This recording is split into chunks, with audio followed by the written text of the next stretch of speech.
हाँ जी, CA inter के सभी स्टूडेंट्स कैसे हैं आप लोग। हमने अभी रिसेंटली एक टेस्ट कंडक्ट किया, नाम था जिसका महागौरी। एंड महागौरी टेस्ट का स्टैंडर्ड सॉल्यूशन आज मैं डिस्कस करने जा रहा हूँ आपके साथ। और बहुत बढ़िया टेस्ट था, बहुत अच्छे लेवल का टेस्ट था। और इस टेस्ट को प्लीज़ एग्जाम में जाने से पहले एक बार जिन जिन क्वेश्चन में आप अटके हुए हो, जो जो क्वेश्चन आपके गलत हैं, खासकर एमसीक्यू के, उन क्वेश्चंस को जरूर देख के जाना, ठीक है जी। Let us start. हम सबसे पहले महागौरी टेस्ट को देख लेते हैं। ये टेस्ट 60 मिनट में आपको सॉल्व करना था। और काफ़ी चैप्टर इसके अंदर दिए गए थे। मैं देख लेता हूँ अगर कौन से अगर दिए हुए हैं चैप्टर। फेमा, डिपॉजिट्स, ये सारे चैप्टर थे इसके अंदर। फिलहाल हम शुरू करते हैं। पहला क्वेश्चन। अब मैं केस स्टडी नंबर 1 पढ़ नहीं रहा, मैं उम्मीद करूंगा कि आप पढ़ लोगे। इस वीडियो के नीचे डिस्क्रिप्शन लिंक में आपको पूरा टेस्ट मिल जाएगा, विद सॉल्यूशन मिल जाएगा, आप एक बार गो थ्रू कर सकते हो। मैं सीधा क्वेश्चन के ऊपर आ रहा हूँ। क्वेश्चन नंबर वन बहुत बढ़िया क्वेश्चन था ये। Question number 1, in case of a VFL, company का नाम है, regarding the unpaid dividend which of the following statement is correct. VFL ने कुछ डिविडेंड अनपे किया था। सेक्शन 124 अगर आपको ध्यान हो तो 124 कहता है कि अगर आपका कोई अनपेड डिविडेंड वगैरह रह गया है तो उसकी इंटीमेशन आपको वेबसाइट वगैरह पे भी देनी पड़ती है, और उस डिविडेंड को 7 दिन के अंदर अंदर ट्रांसफर करना पड़ता है अनपेड डिविडेंड अकाउंट में, ठीक है ना। तो यहीं पर वही गड़बड़ हुई थी कि in case of a VFL regarding the unpaid dividend which of the following statement is correct. अब इसके अंदर वीएफएल ने गड़बड़ क्या की थी? वीएफएल ने गड़बड़ की थी ये यहाँ पर देखो जी, जब वेबसाइट पे आपको सारी डिटेल देनी पड़ती है ना, तो वेबसाइट पे आपको सारी डिटेल के साथ साथ आपको लिस्ट ऑफ द बेनिफिशियरीज भी देना पड़ता है, एंड साथ में उनका एड्रेस भी देना पड़ता है, एंड अमाउंट अनपेड भी देना पड़ता है जब वेबसाइट के ऊपर डिटेल जानी पड़ती है। तो वीएफएल ने ये डिटेल नहीं दी हुई, तो यानी कि यहाँ पर ये गिल्टी हो गए थे। यस, यहाँ पर ये गिल्टी हो गए थे। क्लियर? तो फर्स्ट का C is the correct answer. Second question पर आते हैं।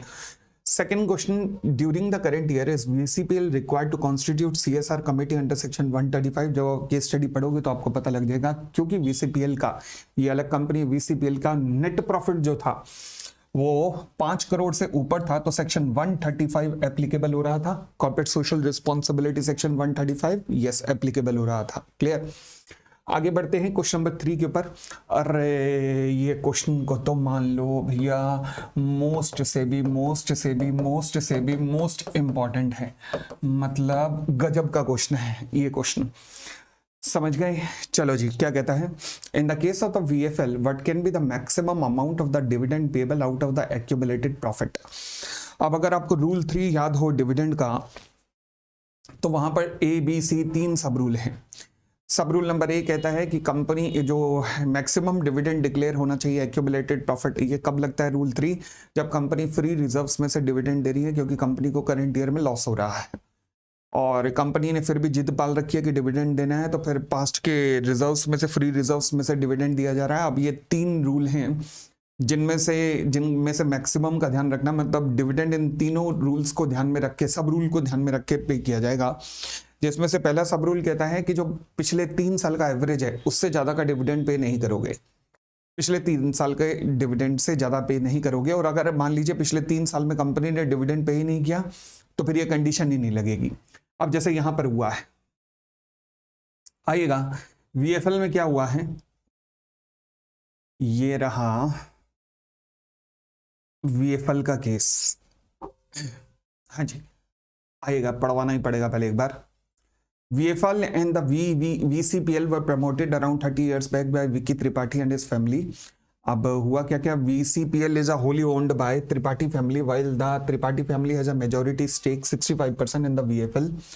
पुअर इकोनॉमिक कंडीशन थी एग्रीकल्चर सेक्टर वगैरह में, और फिर हुआ क्या? The sales of the VFL is dipping and its bottom line, मतलब profit has been in the red, मतलब लॉस था करंट ईयर का, ठीक है। For the last couple of years unabsorbed loss था। For the current financial year 9.8 crore, ये current year का unabsorbed loss था। ओके, VFL डिड नॉट पे dividend during the last 4 years। VFL has accumulated profit. लो जी, फ्री रिजर्व्स कितना है? 180 करोड़ के हैं, और पेड अप कैपिटल कितनी है? 918 करोड़ की है। शेयर होल्डर का प्रेशर आया और मैनेजमेंट ने डिसाइड किया कि डिविडेंड पे करेंगे out of the accumulated profit. अब पिछले कई साल से डिविडेंड ही पे नहीं किया, तो यानी कि आपका जो सब रूल नंबर 1 था 3 साल के एवरेज, वो वाली कंडीशन लगी नहीं। अब आ जाओ दूसरी पर। दूसरी कंडीशन क्या कहती है कि जो मैक्सिमम रेट ऑफ डिविडेंड हो सकता है वो कितना हो सकता है, मैक्सिमम हो सकता है 10% of the paid up capital plus free reserves. Paid up capital कितनी दी हुई है यहाँ पर, ये रहा। फ्री रिजर्व्स कितने दिए हुए हैं, ये रहे। आइएगा, paid up capital plus free reserves. पहला 10% of paid up capital plus plus plus plus plus paid up capital कितनी है 918 प्लस फ्री रिजर्व्स कितने हैं 180। तो इनका हो गया 10%। निकाल लो जी जरा 10%, 10%, 10% निकाल लो। हाँ जी, 918 प्लस 180 इंटू 10%, तो हो गया आपका 109.80। ठीक है जी। अब कहता है बैलेंस ऑफ द, अच्छा ये जो 109.80 का डिविडेंड आप दोगे, इनमें से भी तो एक मतलब करंट ईयर का लॉस है जिसे अभी एडजस्ट होना है, बट फिलहाल कितना आ रहा है 109.80। आगे कहती है सी कंडीशन, जो कि इसी सब रूल के साथ मिली हुई है, कहता है बैलेंस ऑफ रिजर्व, यानी कि जो रिजर्व्स में बैलेंस बचा, बैलेंस ऑफ रिजर्व्स, रिजर्व्स में बैलेंस क्या बचा है 180 का रिजर्व है, माइनस करंट ईयर का लॉस कितना है 9.80। बैलेंस ऑफ रिजर्व्स, ये है बैलेंस ऑफ रिजर्व। आगे वर्ड लिखा है आफ्टर सच विड्रॉल। वर्ड क्या है, balance of reserve after such withdrawal. Okay, ये है बैलेंस ऑफ रिजर्व। कितना हो गया, कितना हो गया 170.20 balance of reserve after such withdrawal. Such withdrawal का मतलब डिविडेंड देने के बाद। अब यहां पर अगर मैं डिविडेंड दूं 109.80 का, मान लीजिए मैंने डिविडेंड दे दिया, यही निकला ना 10% of the paid up capital plus free reserve, यही डिविडेंड निकल रहा है सेकंड कंडीशन में। और अगर मैं इसको दे दूं, डिविडेंड दे दूं 109.80, तो बचा 40060, 60.40 बचा। तो balance of reserve after such withdrawal, मतलब इस डिविडेंड को पे करने के बाद, वो किसी भी हालत में 15% of the paid up capital से कम नहीं होना चाहिए। 15% of the paid up capital से कम नहीं होना चाहिए। अच्छा, पेड अप कैपिटल कितनी है 918, और 15% ऑफ पेड अप कैपिटल कितना हुआ 15% ऑफ 918।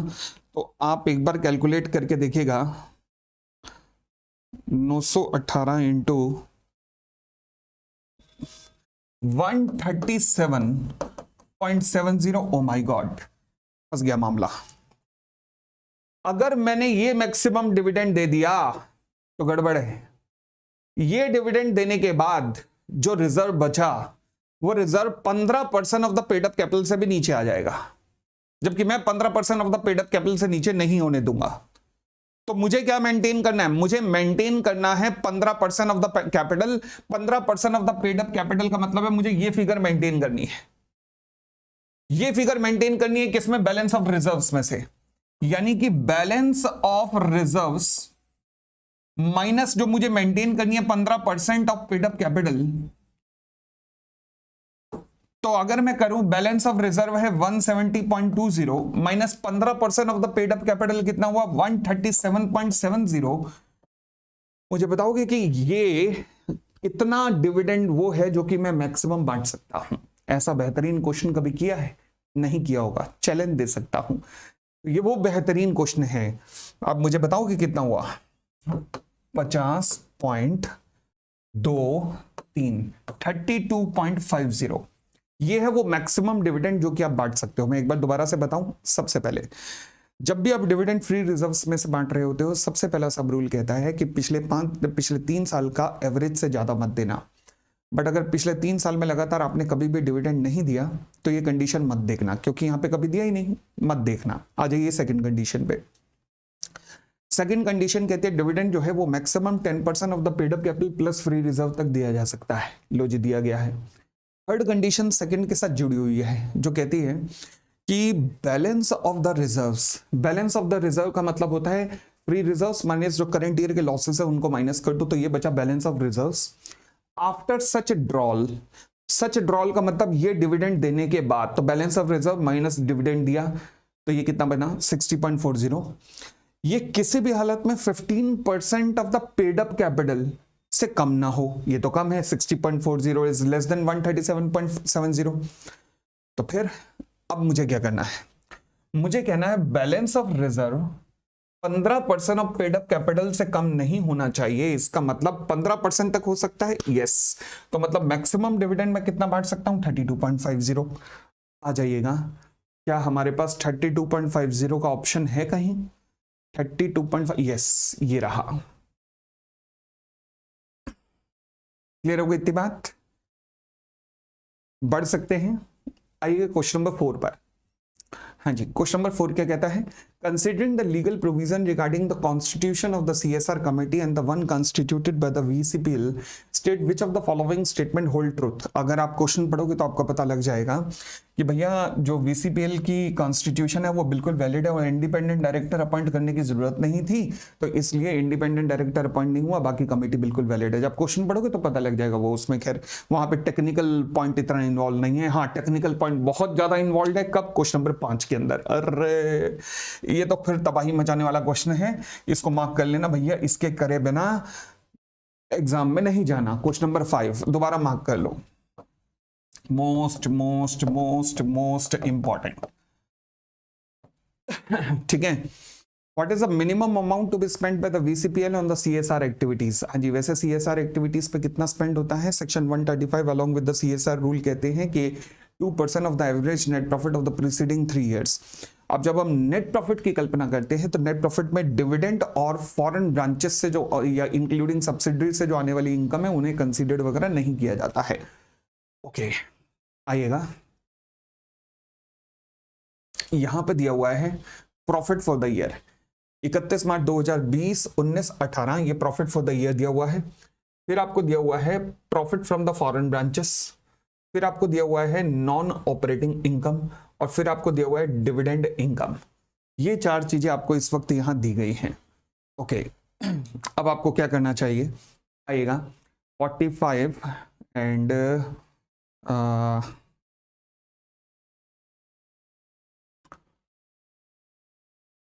फॉरेन ब्रांचेस से आपने इनकम हटा देनी है, और ठीक है शुरू करें। अच्छा, एक गड़बड़ है छोटी सी यार, वो ये कि यहां पर 42 नहीं है, ये 52 ले लेना। क्या ले लेना? 52। सबसे पहले तो या तो आप लगातार इनका 3 का एवरेज कर दीजिए और फिर एवरेज का ही माइनस कर दीजिए, या फिर पहले हम टोटल कर लेते फिर एवरेज कर देंगे। ठीक है, चलिए अब मैं पहले टोटल कर रहा हूं।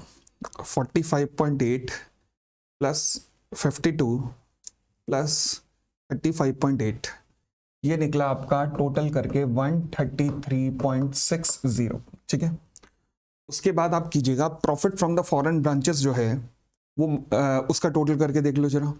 Profit from the foreign branches 1.8 plus 9.1 plus 5.4, ये निकला profit from the foreign branches 16.30। अच्छा, अगर 135 को पढ़ोगे तो उसमें लिखा हुआ है कि जो नेट प्रॉफिट होता है उसमें हम profit from the foreign branches और डिविडेंड इनकम दोनों को एक्सक्लूड करते हैं। तो डिविडेंड इनकम जो है उसको भी एक्सक्लूड कर दो, तो डिविडेंड इनकम कितनी है? 4.2 और 2.4 इज इक्वल टू 6.60। अच्छा, 133.60 में से माइनस करो पहले 16.30, माइनस करो फिर 6.60, आपका निकला 110.70। ये 3 साल का है, डिवाइड कर दो 3 से, तो ये निकला 36.90। ये एवरेज निकला, इनटू कर दो 2%, तो आपका निकला 73,80,000। 73,80,000। दोबारा से क्वेश्चन समझा देता हूं। सेक्शन 135 में जब CSR दिया जाता है तो कंपनी कॉर्पोरेट सोशल रिस्पॉन्सिबिलिटी में कितना कंट्रीब्यूट कर सकती है? 2% of the average net profit of the preceding 3 years.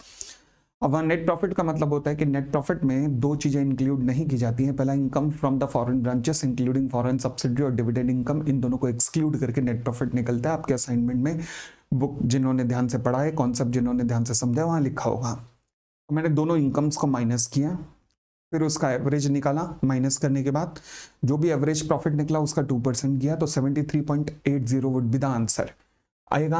Answer देख लेते हैं, 73.80 आ रहा है क्या? ये रहा। तो D is the correct answer, D is the correct answer आ जाएगा। अब हम आते हैं, ये आपके आंसर्स दिए हुए यहाँ पर केस स्टडी नंबर 2 पर। केस स्टडी नंबर 2 भी आप पहले गो थ्रू कर लीजिएगा, और गो थ्रू करने के बाद जब मैं आंसर, मैं मतलब पूरी केस स्टडी नहीं पढ़ रहा हूँ, मैं इस टाइम केवल रेलेवेंट पोर्शन पढ़ रहा हूँ, और आप एक बार केस स्टडी पढ़ेंगे तो समझ आ जाएगा, लिंक बैठने लग जाएंगे। क्वेश्चन नंबर 1 फिलहाल बहुत अच्छा क्वेश्चन है, बहुत ही प्यारा क्वेश्चन है। Regarding the unpaid call money by Mr. Gyan in the light of the dividend due to him from the TCS, state which of the following statement is correct? Okay. वैसे एक बात बताओ, क्या dividend में से unpaid जो call money dividend pay करते हुए अनपेड कॉल मनी जो है वो एडजस्ट की जा सकती है? बिल्कुल एडजस्ट की जा सकती है, उसमें कोई दिक्कत नहीं है। अनपेड कॉल मनी एडजस्ट की जा सकती है, लॉ अलाउ करता है। अच्छा, ये सेक्शन 127 में भी लिखा हुआ है कि अनपेड कॉल मनी एडजस्ट कर रहे हो तो ध्यान रखना कंपनी को इंटरेस्ट वगैरह कोई नहीं पे करना। 127 के वर्डिंग्स भी हैं। अब जरा यहाँ पर आ जाइएगा, हम किसकी चर्चा कर रहे हैं? एक मिस्टर ज्ञान की। मिस्टर ज्ञान के स्टेटस पे आ जाइएगा। मिस्टर ज्ञान ने बॉट किए हैं 40,000 shares of the TCS, face value थी 10 each of a saving. On such share the final call of 2 rupees is due but unpaid. Due हो चुकी थी बट पे नहीं किया इसने, 2 रुपए की कॉल। अच्छा, in the main time TCS ने डिविडेंड डिक्लेयर किया 15%। Out of the total dividend of 8.4 crore declare, 0.42 crore remains unpaid on 30th September, and out of such 0.42 crore, 12 lakh are on account of the operation of law and 3 lakh on account of the legal dispute. Okay, चलिए जी। तो पहला तो मुझे ये बताना है कि ज्ञान का जो 2 रुपए वो एडजस्ट हो सकता है। पहले ज्ञान को डिविडेंड देख लें कितना मिलना है। 40,000 शेयर्स हैं एट द रेट ऑफ 15% मिलना है 10 रुपए पर। मतलब डिविडेंड हमेशा ध्यान रखना फेस वैल्यू के हिसाब से मिलता है। 15% ऑफ 10 रुपए, तो ये 10 का किया तो हमें निकला 1.50, बट ये तो 10 रुपए वालों के लिए है, इसका तो 8 रुपए है, क्योंकि इसके तो 2 रुपए अनपेड है। 2 रुपए अनपेड है तो इसको डिविडेंड कितना मिलना है? 1.20। 40,000 इंटू 1.20 करोगे तो कितना आया? 48,000। तो हमारा क्वेश्चन वही कहता है क्या इसका डिविडेंड एडजस्ट किया जा सकता है? हाँ, 48,000 हम इसके एडजस्ट कर सकते हैं। दोबारा बोल रहा हूं, 48,000 का डिविडेंड हम एडजस्ट कर सकते हैं। 48,000 तक का डिविडेंड। इसने कॉल कितनी पे करनी है? 40,000 एट द रेट ऑफ 2, 80,000, जिसमें से 48,000 का डिविडेंड एडजस्ट हो जाएगा और बाकी की कॉल इसे पे करनी है। समझ गए? चलिए, यही था question number first. Question number first का B is the correct answer. Question number 2, DTL is required to appoint internal auditor. जब आप पूरा सेक्शन पढ़ोगे तो वहां पे पता लगेगा कि टर्नओवर जो है वो मोर देन 200 करोड़ है। तो सेक्शन 138 लग रहा है, हाँ, तो इसलिए C would be the correct answer. उसके बाद considering the expectation of the share holder of the DTL, choose the correct statement expressing the established legal precedent and legal provision regarding the declaration of the dividend. जब आप पूरा question पढ़ोगे तो आपको एक चीज सामने आएगी। भैया देखो, पहली बात कहता है कि declaration of dividend is the right of share holder. बिल्कुल ठीक है, they can ask for it at the general meeting. नहीं, जनरल मीटिंग में आस्क नहीं कर सकते, पहले बोर्ड ऑफ डायरेक्टर रिकमेंड करता है, फिर वो शेयर होल्डर केवल रिकमेंड करते हैं, केवल डिक्लेयर करते हैं। तो जनरल मीटिंग में नहीं कह सकते कि ऑन द स्पॉट डिक्लेयर करो, ऐसा नहीं होता, प्रोसीजर होता है उसका। Second, the declaration can be declared only equal to or is proposed equal to what is proposed by the director. ये भी सही नहीं है। डायरेक्टर जो प्रपोज करते हैं शेयर होल्डर उसे कम भी कर सकते हैं और उसे मना भी कर सकते हैं। Third, the declaration can be declared at the rate or amount more than the propose by the director. Propose more तो हो ही नहीं सकता, उतना हो सकता है उससे कम हो सकता है, तो तीनों स्टेटमेंट गलत हैं। आपसे पूछा है choose the correct one. The declaration propose or declared can be revoked by yes, यानी कि जब मेंबर्स की मीटिंग में जाओगे तो मेंबर्स की मीटिंग में मेंबर कह सकते हैं कि मैं डिविडेंड नहीं चाहिए, मना हो सकता है बोर्ड के रिकमेंड करने के बावजूद, तो D is the correct answer. ठीक है जी, आगे बढ़िएगा, क्वेश्चन नंबर 4 पे आते हैं। हाँ जी, डिक्लेरेशन ऑफ डिविडेंड बाय ज्ञान फाउंडेशन। क्या कभी सेक्शन 8 कंपनी डिविडेंड डिक्लेयर कर सकती है? बिल्कुल नहीं कर सकती। अरे भैया ये तो पाप है, पाप, तो यानी कि can not declare dividend at all, section 8 company है ये। फिर आइएगा क्वेश्चन नंबर 5 पर, ये अच्छा क्वेश्चन है। What will be the amount of penalty which TCS need to pay under section 127? किसकी पेनल्टी पूछी है? कंपनी की। कंपनी को कितनी पेनल्टी पे करनी पड़ेगी ये पूछा है। दोबारा बोलता हूं, कंपनी को कितनी पेनल्टी पे करनी पड़ेगी आपसे ये पूछा है। तो कंपनी को कितनी पेनल्टी पे करनी पड़ेगी डिपेंड करता है कि डिविडेंड कितना अनपेड है। आइएगा डिविडेंड कितना अनपेड है जरा देख लेते हैं। ये देखिए इन्फॉर्मेशन दी हुई थी, 0.42 करोड़ का डिविडेंड अनपेड था, बट इसमें से 12 लाख जो थे वो ऑपरेशन ऑफ लॉ के कारण थे, कंपनी को इंटरेस्ट नहीं पे करना।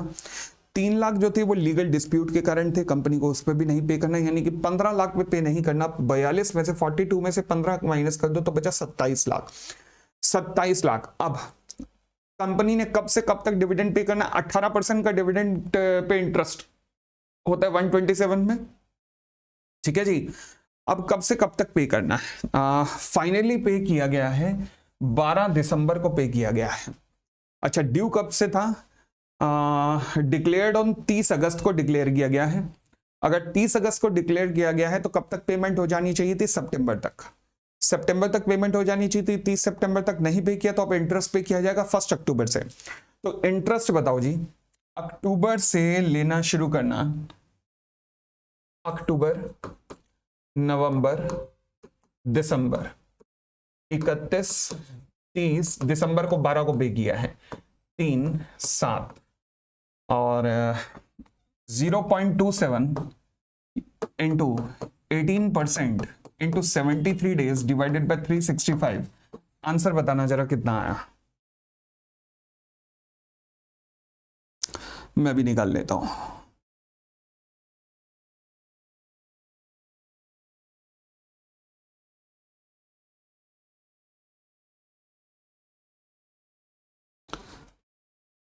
$0.00972 आइएगा। कोई इस रेंज का आंसर है हमारे पास? ये 97200 ये रहा।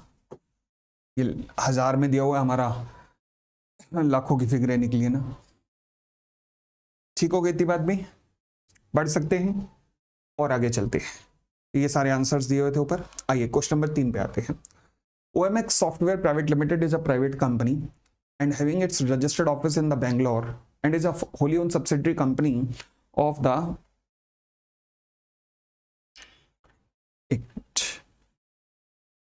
हाँ जी, wholly owned subsidiary company of the OMX Software Inc. situated in USA. Okay. Rajat Kapoor, Mr. Shubham and Mr. Peter are the director of OMX Software Private Limited. ये रही OMX Software Private Limited, registered office Bangalore में है। अच्छा, ये 3 director हैं and mister Rajat and mister Shubham are Indian resident. ठीक है, while mister Peter is a non resident. Okay, Rajat and Shubham resident है, Peter non resident and stays in USA. Mister Peter is also a director in the OMX software, तो holding में भी director है। Rajat left India on the 2nd of November 21 for the purpose of looking after the business of holding company. Rajat came back to India on 12th of February 2022 to meet his family and left India on 26 फरवरी 2022 को। अच्छा, and went back to USA to look after the business of the OMX software. Mr. Rajat again visited on 25th of August 22 and stays in India for the whole year. Okay. OMX Software Private Limited had availed a consultancy service from the company situated in USA for the development of the software for the purpose of rendering services. Rajat had purchased a residential property in USA on the 27th of April 22. अच्छा, 27th April, which was self-occupied by him for his residential purpose. ठीक है जी, अब आपको बताना है पहला, considering the provision of the Foreign Exchange Act, which of the following option correctly determine the residential status of रजत कपूर। देखो जी, रजत कपूर कब गए हैं, इंडिया के बाहर कब गए हैं? Rajat left India on the 2nd of November 21 for the purpose of looking after the business of the OMX software INC। हालांकि क्वेश्चन इतना पार्टिकुलर अब नहीं हुआ, वरना लॉजिकली वो 2 नवंबर से बने हैं PROI, क्योंकि बिजनेस के लिए बाहर जा रहे हैं, उससे पहले वो PRI थे, ठीक है ना। बट क्वेश्चन के अंदर ना डेट्स नहीं दी हुई, यहाँ पर डेट्स नहीं दी हुई, देखोगे यहाँ पर डेट्स वाइज नहीं दिया हुआ। और दूसरी चीज, यहाँ पर अगर ऑप्शन में देखोगे, रजत जो है उसे नॉन रेजिडेंट इन इंडिया कहा है फॉर द फाइनेंशियल ईयर 22-23। भाई वो गया कब है, गया कब है 2 नवंबर 21 को चला गया है, तो उसके बाद तो वो पर्सन रेजिडेंट आउटसाइड इंडिया हो गया, यानी कि 2 नवंबर 2021 के बाद वो पर्सन रेजिडेंट आउटसाइड इंडिया है। इसका मतलब पूरे के पूरे 22-23 के लिए भी वो पर्सन रेजिडेंट आउटसाइड इंडिया है। यस, पढ़ेगा, पहला ऑप्शन पढ़ लेता हूं, Rajat Kapoor to be treated as resident in India for the financial year 22-23। ये तो गलत हो गया, 22-23 के लिए रेजिडेंट कैसे हो गया, वो तो 2 नवंबर को निकल गया है। Rajat Kapoor to be treated as non-resident in India for the financial year 22-23 since he left India for the purpose of carrying the business of OMX Software INC and resident है for the financial year 23-24। ओह, इस point को check करते हैं, resident कैसे है 23-24। 23-24 के लिए resident ऐसे है कि रजत इंडिया में आया है 25 अगस्त 2022। जब आपको 23-24 देखना है तो 23-24 देखना है तो 22-23 का स्टे देखना पड़ेगा। अब वो जब इंडिया में आया है 25 अगस्त 2022 को आया है, तो इसका मतलब है कि 23-24 का स्टेटस देखना है, 22-23 में उसका स्टे देखना। उसके बाद कह रहा है पूरे साल इंडिया में रहा है, तो यानी कि सितंबर भी इंडिया में, अक्टूबर भी इंडिया में, नवंबर भी इंडिया में, जनवरी भी इंडिया में, फरवरी भी इंडिया में हो गए, 182 डेज से पूरे हो गए। तो इसका मतलब है 23-24 में वो पर्सन रेजिडेंट इन इंडिया बन गया, रेजिडेंट बन गया। यस, इसलिए B is the correct option. बाकी सारे ऑप्शन भी चेक करवा देता हूं, आएगा। Rajat Kapoor to be treated as non resident गलत है, Rajat Kapoor to be treated as resident for 22-23 नहीं हो सकता, क्योंकि वो जा चुका है, ठीक है। चलिए अब क्वेश्चन नंबर 2 पर आते हैं। Considering the provision of the Foreign Exchange Management Act, how much amount a company remit outside India? Company क्या कर रही है, कंसल्टेंसी सर्विस ले रही है। किस मामले में कंसल्टेंसी सर्विस ले रही है, ध्यान रखना। Had availed a consultancy service from a company situated in USA for the development of the software। Software क्या इंफ्रास्ट्रक्चर में आता है? नहीं। तो फिर बताइए, इंफ्रास्ट्रक्चर के लिए मैक्सिमम पेनल्टी, मैक्सिमम आप पे कर सकते हो फॉरेन आउटवर्ड रेमिटेंस $1 करोड़ तक, और अदर देन इंफ्रास्ट्रक्चर $10 लाख। याद आ रहा है शेड्यूल 3 क्यू एक्ट, करंट अकाउंट ट्रांजैक्शन का शेड्यूल नंबर 3। तो पढ़िएगा, the permissible amount consultancy without 10 lakh रुपए per project remitted to US company for obtaining prior approval of RBI। ठीक है जी। तो 10 लाख रुपए पर प्रोजेक्ट तक की आप दे सकते हो, एंड उसके ऊपर आपको RBI की अप्रूवल की जरूरत पड़ेगी। उसके बाद आते हैं क्वेश्चन नंबर 3 पर। Considering the provisions of the foreign exchange management in respect of the purchase of the residential property by Mr. Rajat in USA, which of the following statement is correct? रजत ने property कब purchase की है, जरा देखना। रजत ने property purchase की है 27 अप्रैल 2022 को। मुझे बताओगे 27 अप्रैल 2022 के दिन वो कौन है, वो पर्सन रेजिडेंट आउटसाइड इंडिया है या पर्सन रेजिडेंट इन इंडिया, मतलब उस दिन वो कौन है, उसका रेजिडेंशियल स्टेटस क्या है। 22 के दिन वो इंडिया कब गया था छोड़ के, रजत ने इंडिया छोड़ा था 2 नवंबर 2021 को। उसके बाद वो PROI बन गया। जब वो PROI बन गया तो उसके बाद उसने PROI होते हुए प्रॉपर्टी परचेस की है। कब परचेस किया PROI होते हुए? 27 अप्रैल 2022 को प्रॉपर्टी परचेस की है।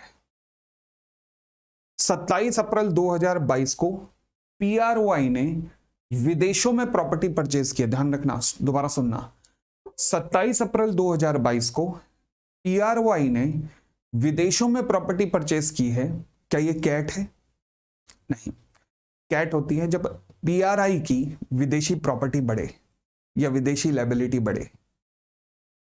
बट जब विदेशी व्यक्ति की विदेशी लायबिलिटी एसेट्स बढ़े तो क्या कैपिटल अकाउंट ट्रांजैक्शन होती है? नहीं।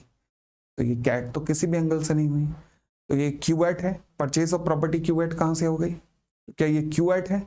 नहीं, ये क्यूएट भी नहीं है। तो फिर ये क्या है? मैं कह सकता हूं भैया ना तो ये कैट की कैटेगरी में आ रहा है, ना ये क्यूएट की कैटेगरी में आ रहा है, ना ये कैट है ना ये क्यूएट है। समझ गए इतनी बात? क्लियर? क्योंकि बंदा ही रेजिडेंट आउटसाइड इंडिया है।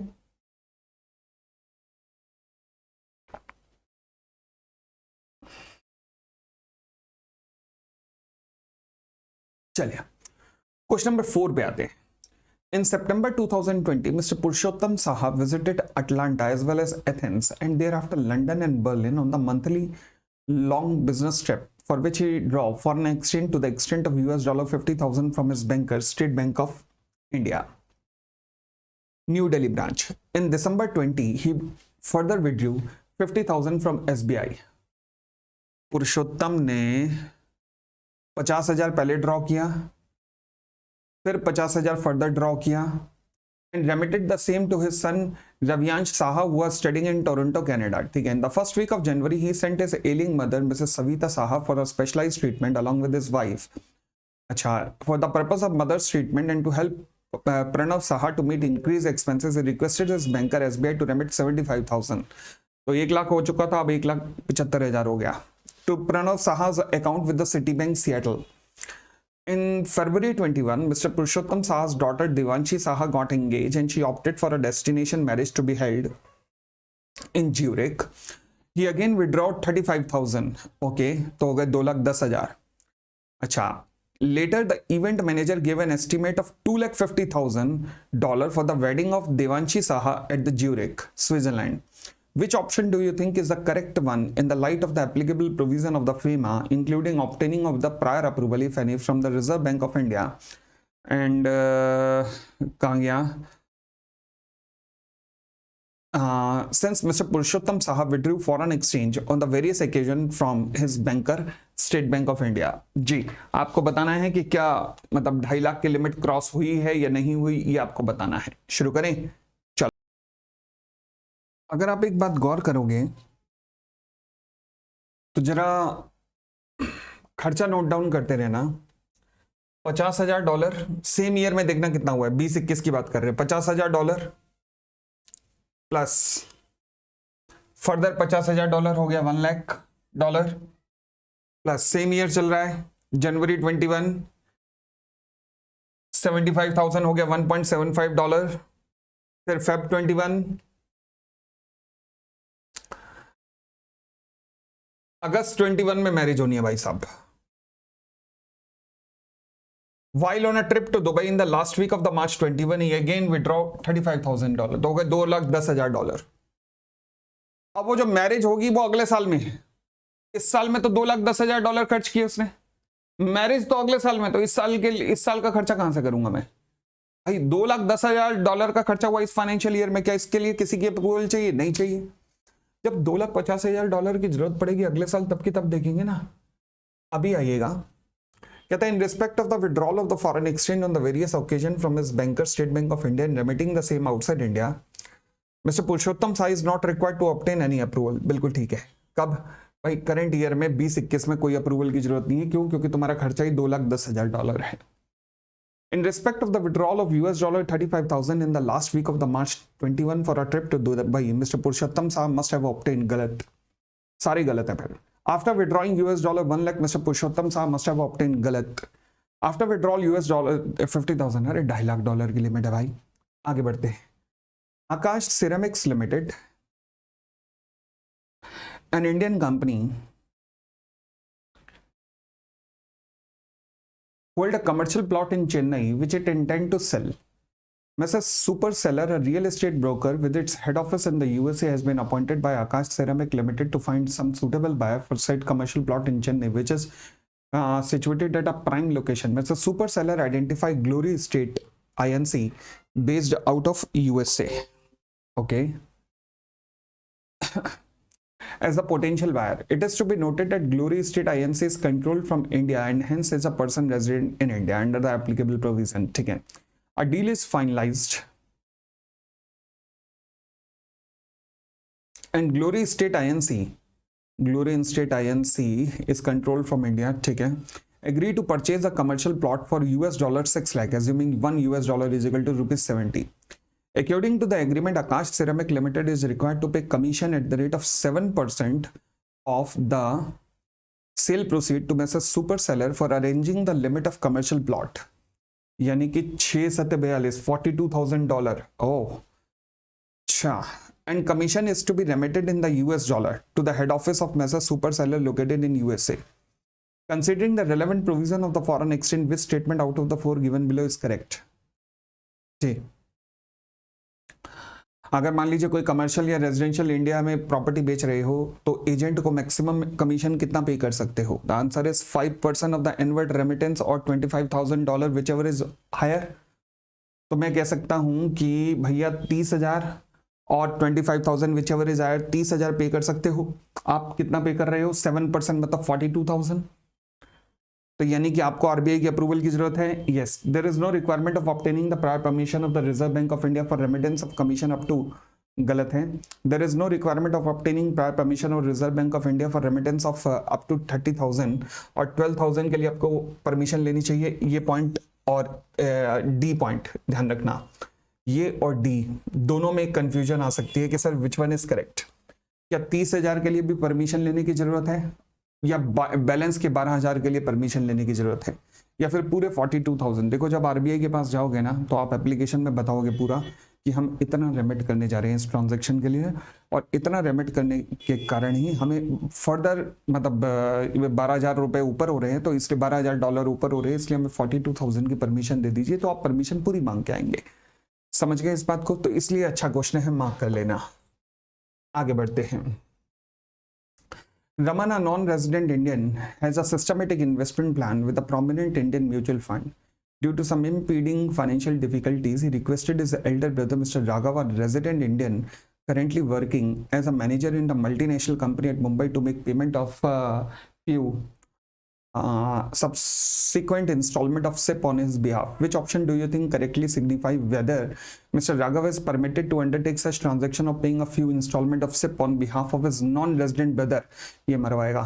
Considering the applicable provision, हाँ जी, सेक्शन 3 फेमा, क्या आप अपने चाचे भतीजे के बिहाफ पर कोई पेमेंट कर सकते हो? वो इज अ नॉन रेजिडेंट, उसके बिहाफ पर पेमेंट कर सकते हो? नहीं रे, नहीं कर सकते, बिल्कुल नहीं कर सकते, बिल्कुल नहीं कर सकते. सेक्शन 3 मना करता है. Section 3 of FEMA, subject to the provision of this act or the rule or regulation made thereunder or any journal or special approval.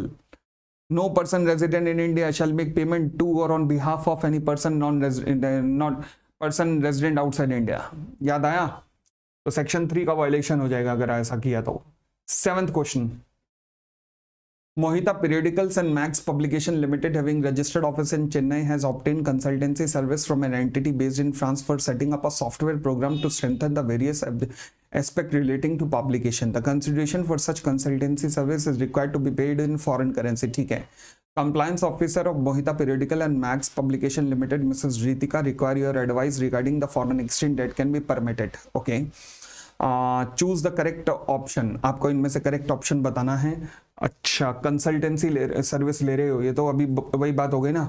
हाँ जी, कितने तक ले सकते हो? $10 लाख तक विदाउट आरबीआई अप्रूवल ले सकते हो. ठीक हो गई. चलिए क्वेश्चन नंबर 8 पे. After 5 years of stay in USA, Mr. Umesh came to India at his paternal place in New Delhi for the purpose of conducting business, and his two younger brothers Rajesh and Somesh had contributed a sum of 10 lakh as his capital. Simultaneously, Mr. Umesh also started a proprietary business of selling artistic brassware, jewelry, etc., procured directly from a manufacturer based in Moradabad. Within a period of 2 months after his arrival from USA, Mr. Umesh established a branch of his proprietorship business at Minnesota, USA. You are required to choose the appropriate option with regard to the residential status of Mr. Umesh and his branches for the financial year 2021 after considering the applicable provision. भाई बड़ी सीधी सी बात है. कब आ गया India में? अक्टूबर 25-19 में India में आ गया. बिजनेस के लिए आया, फिर तो ये इंडिया का ही है और क्या है. रेजिडेंशियल स्टेटस कब का बताना है? 2021 का. कब आ गया है? 25 अक्टूबर 19 में. तो भैया अब तो वो इंडिया का ही है बस, और क्या, दिमाग क्या लगाना.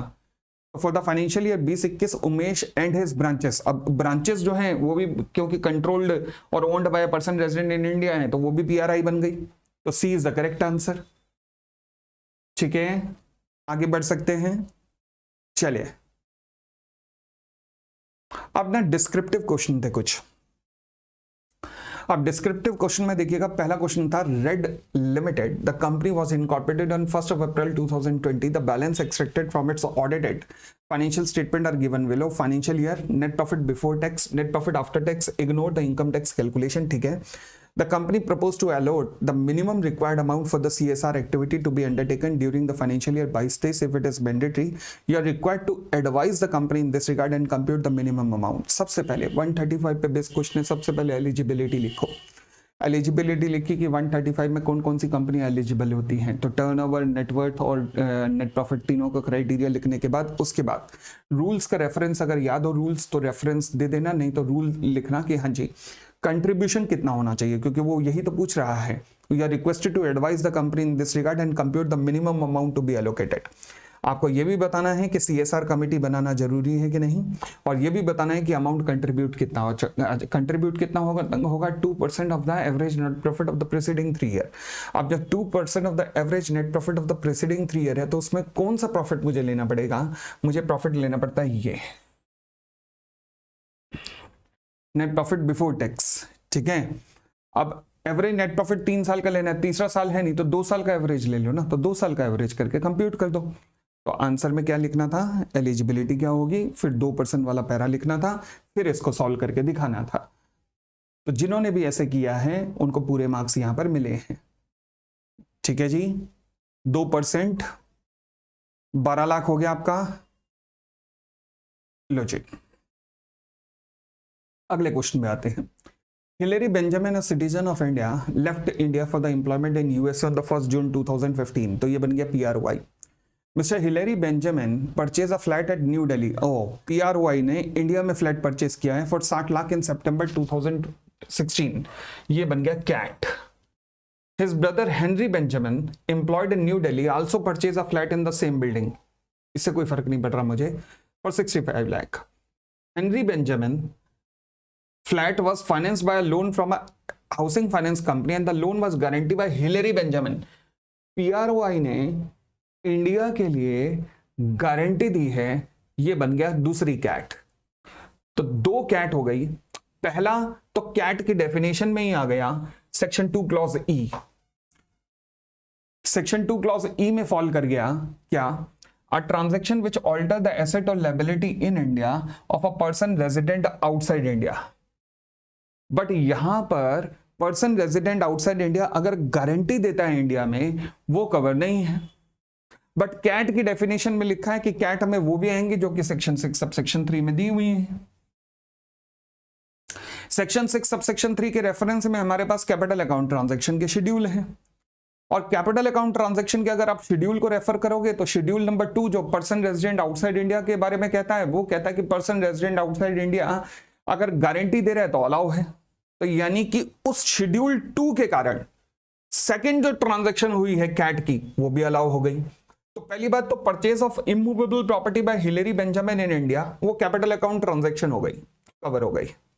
दूसरी बात, वो जो दूसरी ट्रांजैक्शन है वो कहां पर कैट बन रही है, वो कैट बन रही है किस वजह से, वो कैट बन रही है इस वजह से, ये परमिसिबल कैट की वजह से।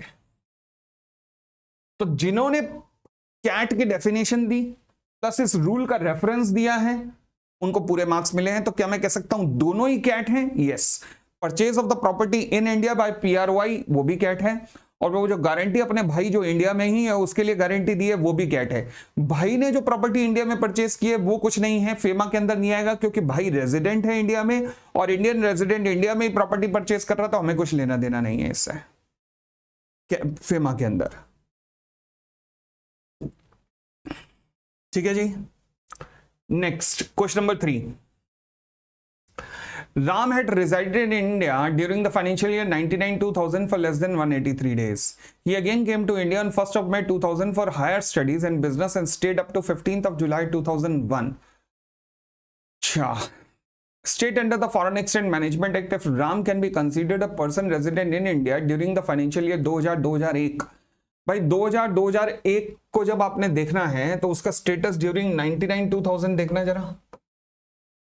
99-2000 में कितना है? लेस देन 183 डेज लिखा ही हुआ है, बात ही खत्म हो गई। वो कौन बन गया? PRY बन गया। अच्छा, सिटीजनशिप रेलेवेंट है क्या? सिटीजनशिप रेलेवेंट नहीं होती। सिटीजनशिप रेलेवेंट नहीं होती, रेजिडेंशियल स्टेटस रेलेवेंट होता है। तो पहले पर्सन रेजिडेंट इन इंडिया की डेफिनेशन लिखनी थी, उसके बाद अगर पर्सन रेजिडेंट आउटसाइड इंडिया की डेफिनेशन लिखनी थी, फिर हम कंक्लूड कर सकते हैं क्योंकि लेस देन 183 डेज रहा है तो इसलिए वो क्या हो जाएगा उस केस में, Ram is not a person resident in India or citizenship का रेलेवेंट कॉन्सेप्ट रेलेवेंट नहीं है। ठीक है जी। Question number 4, define the term deposits. जैसे जैसे कहता जाए वैसे चलते जाओ। डिपॉजिट की डेफिनेशन सेक्शन 2 क्लॉज 31 लिखनी थी। उसके बाद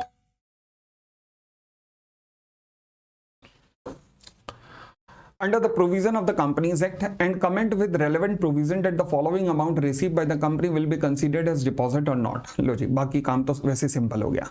अब देखो जी, जब भी वो कहता है ना कि ये डिपॉजिट है या नहीं है, तो आप अगर रूल नंबर ध्यान है एग्जैक्ट तो अच्छी बात है। रूल नंबर 21C नहीं ध्यान है तो रूल नंबर 21 लिख देना, वैसे C भी लिख दो तो ज्यादा अच्छा है। लो जी, एक्सेप्टेंस ऑफ डिपॉजिट रूल्स का रेफरेंस जरूर दे के आना प्लीज मेक श्योर। हाँ जी, पहला केस 5 लाख रुपए रेस किए गए हैं by Rishi limited through issue of the non convertible debenture not constituting a charge on the asset of the company and listed on a recognised stock exchange. Listed है recognised stock exchange पे तो deposit की सुरक्षा नहीं मिलेगी, ये deposit नहीं है। तो सबसे पहले आपको सेक्शन 2 क्लॉज 31 का रेफरेंस देना है, फिर ये बताना है कि section 21C of the acceptance of deposit rule 2014 के रेफरेंस में हम क्या कह सकते हैं। एक एक पॉइंट उठाते हैं। पहला, जो 5 लाख रेज किए गए हैं वो डिपॉजिट नहीं है। दूसरी बात, फिर दूसरा कहता है एक एक पॉइंट को लिखते जाना, ये मत लिखना प्लीज वहां पे कि डिपॉजिट है नहीं है नहीं है, ऐसा मत लिखना। एक एक पॉइंट को एक्सप्लेन करना। ऐसे कैसे एक्सप्लेन करना भाई साहब, लिखने पे मार्क्स आप ही को मिलने हैं, ध्यान रखना, पड़ोसी पास नहीं होना, तो इसलिए थोड़ा इज्जत से लिख के आना। Second, 2 lakh receive from T N employee of the company who is drawing annual salary of 1,50,000। Oh 1,50,000 मतलब एनुअल सैलरी से ज्यादा, तो वो डिपॉजिट।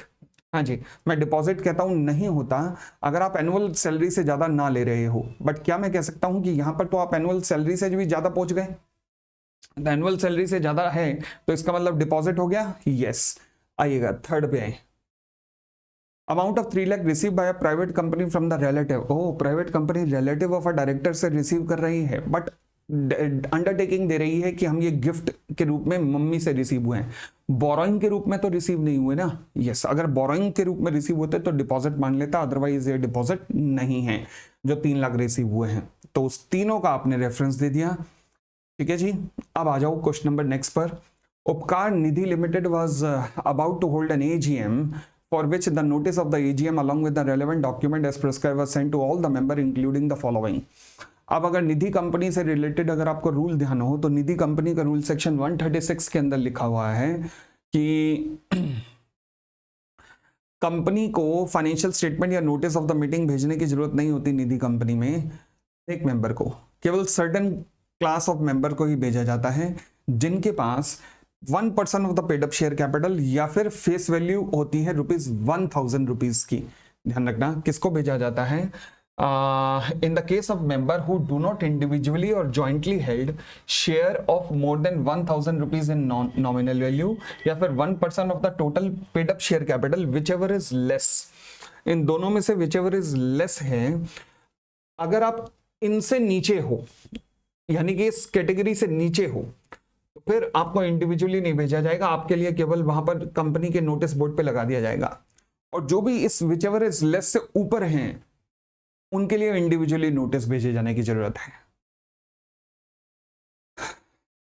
ठीक है जी, क्लियर हो गई इतनी बात। तो अब हमारे क्वेश्चन के अंदर क्या हुआ था, मेंबर इंडिविजुअली होल्ड करता था share with the face value of 800 which amount to 0.16% of the total paid up share capital, इसको नोटिस नहीं भेजना था। 2 member jointly hold share with the face value of 1600, हाँ इनको नोटिस भेजना था। 42 members each hold individually shares with a face value of 600 which amount to holding 0.12%. इनको भी नोटिस नहीं भेजना था, इनके लिए नोटिस बोर्ड पे लगाना था. All the remaining member holding individually more than 1.2% of the total paid up share capital, इनको भी भेजना था. यानी कि सेकंड और फोर्थ कैटेगरी को नोटिस इंडिविजुअली भेजने थे, बाकी को नोटिस भेजने की जरूरत नहीं थी. बाकियों के लिए केवल नोटिस बोर्ड पे लगा देना था. तो देखो जी, यही आंसर आपके दिए हुए हैं. अब आप पढ़ सकते हो. ठीक है जी, आगे बढ़े. Question number 6. Examine with reference to the provision of the Companies Act whether the following company can be treated as a foreign company. A company incorporated outside India having a share registration office at Mumbai. सबसे पहले तो foreign company की definition section 2 clause 42 में mention करो. उसके बाद फिर share registration office के बारे में चर्चा की है, तो 386 का रेफरेंस जरूर देना है.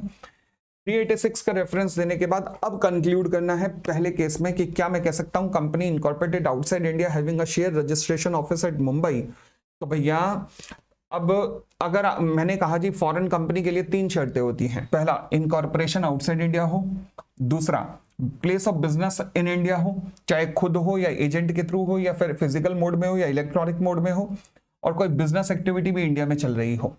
बट अगर मान लीजिए आपका कोई शेयर रजिस्ट्रेशन ऑफिस है तो उसको भी प्लेस ऑफ बिजनेस माना जाता है सेक्शन 386 में. तो इसका मतलब है कि कंडीशन फुलफिल हो गई, तो इसका मतलब ये फॉरेन कंपनी की डेफिनेशन में फॉल कर जाएगी. जी हाँ. नेक्स्ट पॉइंट, इंडियन सिटीजन जिन्होंने इनकॉर्पोरेट की है कंपनी सिंगापुर में for the purpose of carrying on the business there. मुझे कोई फर्क नहीं पड़ता कि इंडियन सिटीजन ने इनकॉर्पोरेट कंपनी की है. कंपनी कहाँ इनकॉर्पोरेट हुई है? सिंगापुर में. बिजनेस एक्टिविटी कहाँ है? वहां पर. बात खत्म हो गई. कंपनी फॉरेन कंपनी इंडिया के लॉ के अनुसार नहीं कहलाएगी. ठीक है ना, क्योंकि दूसरी कंडीशन सेटिस्फाई नहीं हुई ना कोई. बस इनकॉर्पोरेशन इंडिया में हुआ, इनकॉर्पोरेशन आउटसाइड इंडिया हुआ, बट साथ में कोई बिजनेस एक्टिविटी भी तो इंडिया में होनी चाहिए थी ना. तो क्लियर कह दिया कि उसने नहीं है कोई बिजनेस एक्टिविटी. ठीक है जी. तो प्लीज़ जितने भी अभी टेस्ट हैं आगे, ऐसे मेगा टेस्ट जो अगला भी है, प्लीज़ उसका अटेम्प्ट जरूर करना. अब सॉल्यूशन वीडियो जल्दी मिल जाएगा आपको. जैसे ऑडिट का जो थर्सडे को टेस्ट है उसका सॉल्यूशन वीडियो एग्जैक्ट 24 घंटे बाद ही मिल जाएगा. Thank you, bye bye, take care.